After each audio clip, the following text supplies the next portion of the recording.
Okie dokie, we've got a roster review in Din Miller time, Bish Light, from jdb68. So when we look at the teams across the league, you're at the top with 5,000 value. That's about a first round pick of value. Don't think too much into that. 12 teams, start 9 PPR, so a little bit more shallow than what I would consider standard. Let's go through what you got. Purdy, Young, Fields, Russ. It's definitely enough to contend, but I'm probably calling it a week 3. It's not a 2 in how I would rank positions, but you got Purdy, Young, Justin Fields could give you top 10 production this year, and they don't really have anyone to bench him for.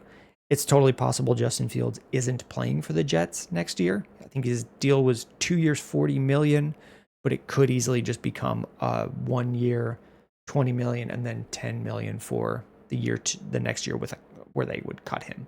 That's totally plausible. But he can play for you this year, and he doesn't really have any sort of risk of losing that role. You probably got a couple games out of Russ to start the year, and then we're hoping Bryce Young improves or continues on what he did last year. I think this QB 20 rank is really just some of that bench stank still on him. He got benched. People think he's bad. I know my people in my leagues have laughed when people trade for Bryce Young, but I don't think QB 20 is right. I think you're going to get a solid QB 2 production out of Bryce. Brock Purdy I really like. I don't know why he's QB 13. He just produces each year. He could be as high as QB 8 in production numbers at the end of the year, and I wouldn't be surprised at all. So you're looking solid here. Not a lot of room to... There's not a lot of like excess value in perception versus production for you to play around with here, but it's definitely enough to contend. Running backs, Breece Hall, Quinshon Judkins, Caleb Johnson, 2 rookies, Alvin Kamara, and then Charbonnet. Just kind of, we're hoping maybe something happens after this year. This is really solid. This is a really solid 4. No one elite that we know of, like Judkins or Johnson, could be. Kamara's probably going to give you really good numbers, but not a lot of value to play around with. So this is really strong. It was really contending level strong. When I say kind of ignore this value, it's because we're looking for players like Kamara, where he's running back 22, but you're going to get like running back 8 numbers, especially in a PPR league. So he could be a weekly starter for you. Wide receivers, Justin Jefferson, Nico Collins, Ladd McConkey, Jameson Williams, Shakir, and then we're kind of just getting into hopefuls. This is a solid 4. Justin Jefferson, wide receiver 2, could easily be wide receiver 1, and I wouldn't be surprised at all. Nico Collins can also, I've seen people ranking him as a top 5 guy. Like, yeah, I wouldn't be surprised if he's up there in production. Ladd McConkey, we're probably looking at strong wide receiver 12 production, like really good.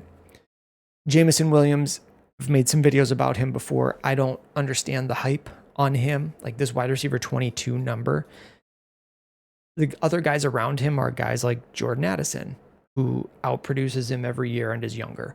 So I don't understand the hype on Jameson Williams.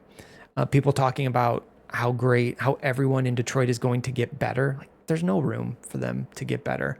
And people are predicting Jameson Williams will have a better year this year without saying where that production is coming from. Like, if he's performing better, it has to come from someone else. So I think the hype on him mathematically just doesn't make sense. Like, it's not possible for their offense to get so much better that he's great. Like, offense, they were like 410 yards per game last year.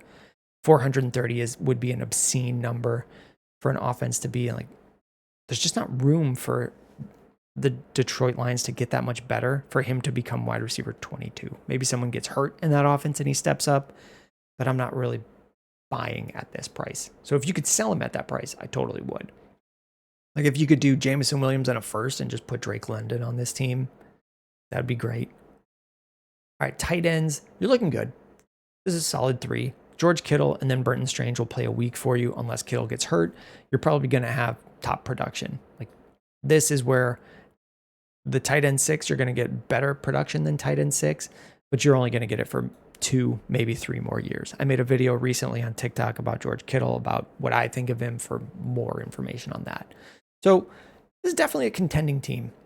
I think you've got room to take these picks and pair them up with guys and make it even better. So first one I mentioned was Jamison Williams in a first, and try to get a top 10, another top 10 receiver. If you can get someone who's also believes in Jamison Williams, like just cash in and do it.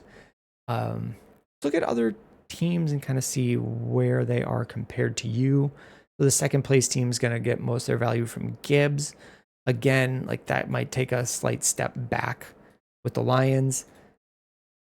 Yeah, I'm not totally terrified of this team compared to yours. Like Lamb is really good, but you have Jefferson matching him, and then your receivers probably better across the board.